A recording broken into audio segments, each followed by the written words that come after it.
नमस्कार मित्रांनो, आपलं सहर्ष स्वागत आहे माझ्या आरोग्य चॅनलमध्ये।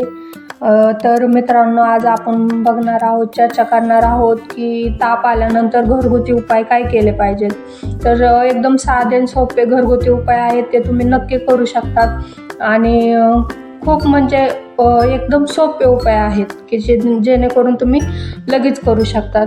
तर ताप आल्यानंतर पहिल्यांदा पाणी प्यायचंय, भरपूर पाणी प्यायचंय आणि ताप असो किंवा नसो, आपण पाणी हमेशा प्यायलंच पाहिजे। तर तसं ताप आल्यानंतर तर जास्त पाणी प्यायचंय। पाणी प्यायल्यानंतर कोमट पाण्याने आंघोळ करायची, ना की गार पाण्याने। गार पाण्याने जर तुम्ही आंघोळ केली तर थंडी वाजून जास्त ताप वाढेल।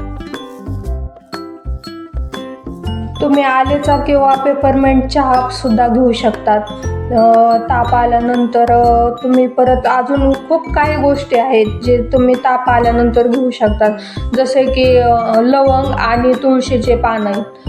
लवंग घेतली, 4-5 लवंग घ्यायचे, तुळशीचा पाला घ्यायचा।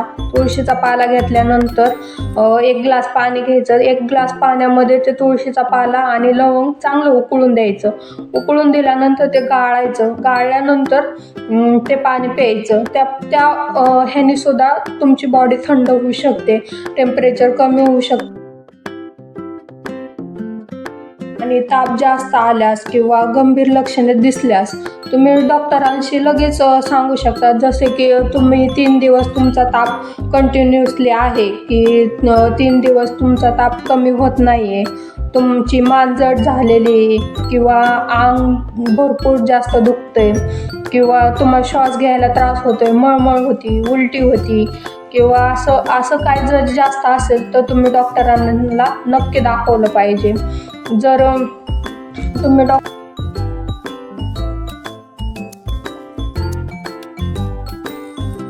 मित्रांनो, जर माझे तुम्हाला घरगुती उपाय आवडले असेल तर माझ्या चॅनलला सबस्क्राईब करा, लाईक करा आणि शेअर करा। मित्रांनो, जर तुम्हाला असेच घरगुती उपाय ऐकायचे असेल, व्हिडिओ बघायचे असेल तर प्लीज लाईक करा माझ्या व्हिडिओला आणि मी असंच नवीन व्हिडिओ घेऊन येत राहीन। तुम्ही प्लीज माझ्या चॅनलला सबस्क्राईब करा। आणि मित्रांनो, मी एक नर्स आहे, म्हणजे काम करते मी हॉस्पिटलमध्ये, त्यामुळे मी आरोग्य टिप्स देऊ शकते असं मला वाटतं। जर तुम्हाला आवडल्या तर तुम्ही नक्की माझ्या चॅनलला सबस्क्राईब करा। थँक्यू।